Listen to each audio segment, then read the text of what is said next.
அப்புறம் தாத்தா எல்லாரும் சேர்ந்து முடிவெடுத்தோன்னே தாங்க முடியாம என்ன பண்ணுறதுன்னு தெரியாம தவிக்கிறாங்க. நம்ம சாரதா, அடுத்து சாரதா ரொம்ப கவலையா இருக்காங்க. அத பார்த்துட்டு "என்னம்மா நீ ஏம்மா ஒத்துக்கின?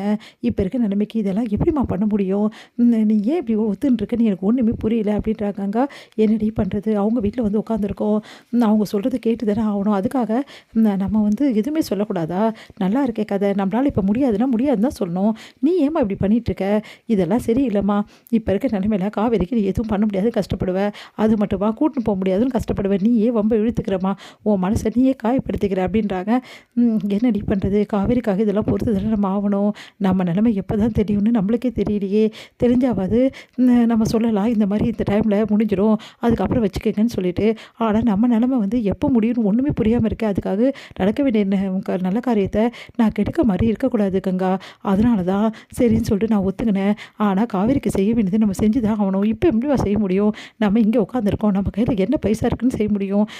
பாரு கங்கா, அதுக்காக நான் அமைதியாக இருந்துட மாட்டேன். காவேரிக்கு செய்ய வேண்டியதை நான் செஞ்சு தான் தீருவேன் அப்படின்னு சொல்லிட்டு இருக்காங்க. காவேரி அங்கே வராங்க. காவேரி வந்தோடனே அமைதியாக இருக்காங்க. காவேரி வரா அப்படின்றாங்க.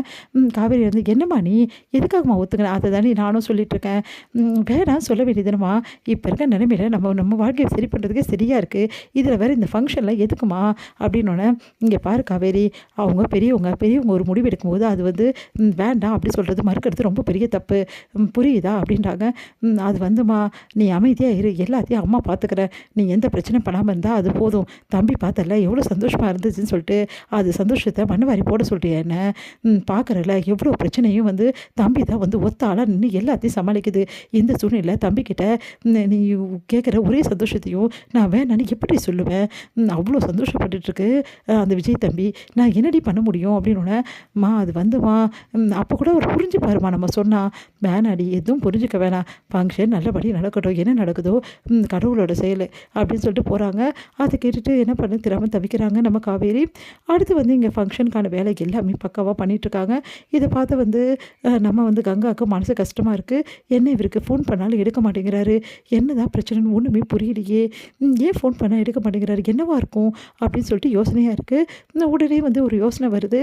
இந்த மாதிரி தைக்க கொடுக்கும்போது அந்த அந்த ஆளுங்க இவங்க கிட்ட மாற்றி அனுப்பிச்சிட்ருப்பாங்க. இவங்க நம்பருக்கு தான் ஜிபே பண்ணியிருப்பாங்க.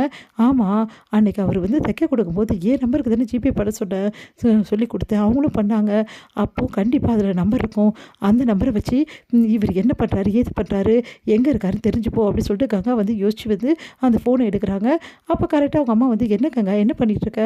1008 வேலை கிடக்குது, இப்போ ஃபோன் முக்கியப்படி இல்லைம்மா, அது அப்புறம் பார்த்துக்கலாம், வச்சுட்டு வா, இப்போ இருக்கிற வேலை இப்படி அப்படி சொல்கிறாங்க. சரிம்மா சொல்லிட்டு கங்கா வராங்க.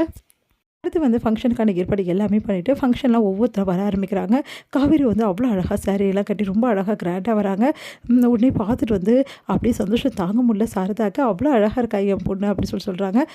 காவேரி நல்லா இருக்கடி அப்படி சொல்லிட்டு சொல்கிறாங்க. அக்கா அப்படி சொல்லிட்டு அப்படியே கட்டிக்கிறாங்க. அடுத்து யமுனா தனியாக வரதை பார்த்துட்டு என்னடி நீ தனியாக வர, உன் புருஷன் எங்கே அப்படி சொல்லிட்டு எல்லாரும் கேட்குறாங்க.